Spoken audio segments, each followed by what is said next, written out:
Okay, this is the video for the sketchbook assignment. So for this, you are going to be creating your name in 1-point perspective. So you can use block letters, bubble letters. I think in this one, I am going to put my horizon line up high.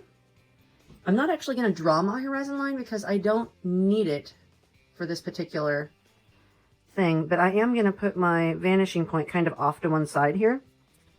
Okay, so that is going to be my reference for everything else. So I'm going to put my name down low. We'll kind of be looking down at it. And what I'm going to do is really lightly, I want my letters to all be the same size because I am picky about my art and I want it to look nice. Okay, so I'm going to do block letters. So what I'm going to do to make sure that it all fits is I'm going to really, really lightly just draw it regular. And then I will go back over that with my block letters. And that way I'm sure that it's going to look real nice. Okay, so now I can go back over. Now you could always do bubble letters. I don't really care, but you still have to go to the vanishing point. So if you think you can do that and still have all of your edges going to the vanishing point correctly, by all means, dazzle me, bro. But if you're still not quite 100% confident in your abilities and you want to make sure that it looks nice and crisp and you got all your edges good, then I kind of recommend using block letters. Sorry, my camera keeps drooping. I'm not trying to give you motion sickness, I promise. Okay. It's not real consistent with the thickness of my letters, but it'll do for this. Okay. So I think I'm going to wrap up the back end of my letters about here. So I'm going to draw a really light line across my paper here, just so I know that I can stop my lines to my vanishing point there. I don't need to go all the way back. So I'm going to come out here in my outermost corner and edge, and make sure that I'm actually on the paper, not just on the edge of my ruler. Wah, wah, wah. And I'm going to go ahead and wrap up, taking all of my edges back to that. And I'm just going to go along the edge of every single letter and see where that goes. I wouldn't see this one, so I don't need to draw that one. The inside of this V, won't even see that. I will, however, see the bottom inside edge of this M. But you don't take it through your letter. They're not see-through letters, so we don't need to do that.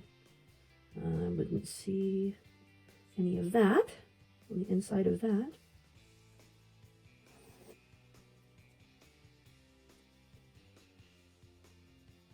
Okay.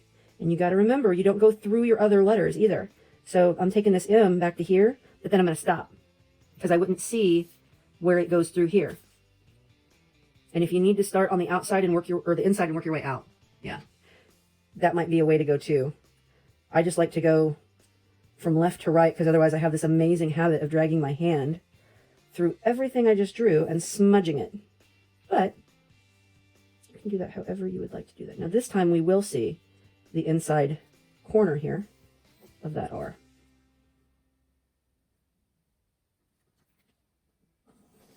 And I'm making sure that I'm going to that vanishing point, not just somewhere near it. It really, really messes up your perspective if things aren't going away to the same place at the same rate. So don't forget your bottom inside edges. And what I usually do is look at this front edge here. This is horizontal, so this is also horizontal. This is at an angle. This is going to be at the same angle. Or that's not going to make sense on the back end. It's not going to look like a cookie cutter. This is horizontal. This is horizontal. This is vertical. So that is also vertical. Okay. Come back in. Erase all those lines you don't need. If you're done early, try to give some value in here. Make some shadows. So if I want to set this apart and make sure everybody knows that this goes in, it's always darkest down in the crease, right?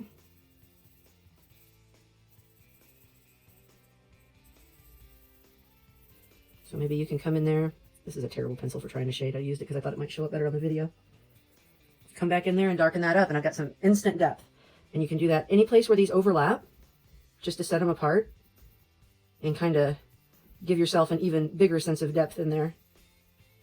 So it's always going to be darkest right up against wherever it overlaps, and then fade out from there. And that sets apart all of the edges of my letters as well. You don't have to do that, but if you get done early and you want to make it look even mo better, that's a good way to do that. Okay, so, okay, that goes into there, so I won't see any more of that. This is a round letter. I don't have any corners, so I'm just going to go to that outermost edge. Take it up. Just all the way across. So I'm just going to grind now and finish this up.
Oh boy.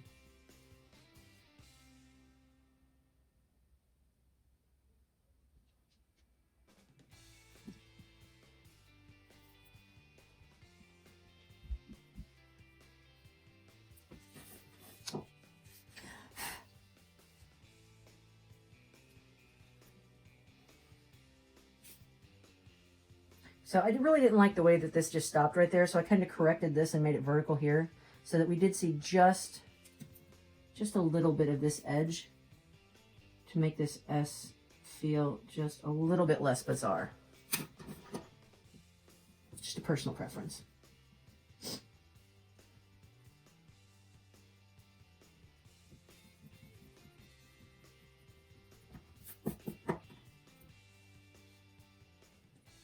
So I know this actually wraps up about here, and because it's down low, I'm trying to keep in mind that if I want these to all look like they're the same length, if there's a height difference here and here, there should also be a height difference here and here.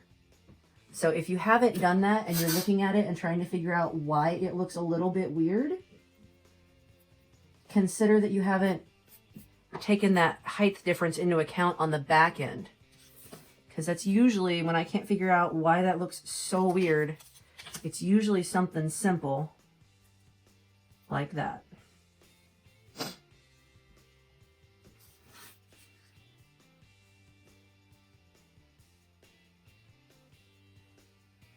This is one of those instances where we're looking straight down at this V, so it looks a little bit weird. And it's probably something that a little bit of value and shadows in there would make a big difference in making that feel less awkward in there. So that's really all I got for you. And good luck. It doesn't have to be anything super hugiantic.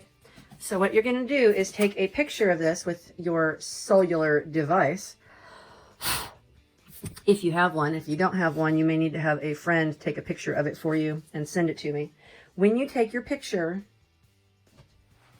doesn't help that I'm recording this on my cell phone. Okay, when you take your picture of it, you want to make sure that you're holding your device really, really flat and really fill your screen. Oh yeah, that's dead as a doornail. Okay, anyway, take a really, really flat picture of that. Save it to your drive. So if you haven't got the Google Drive app on your phone yet, you need to get that. Save it to your drive and then turn it into me in Google Classroom. When you go to Google Classroom, there is a sketchbook assignment for this, and there's a rubric in there as well. So check the rubric, make sure you've accomplished everything I've asked you to do. Okay? You should be able to add or create. You're going to click on that, and it will ask you where you want to pull that from. So you're going to go to your drive.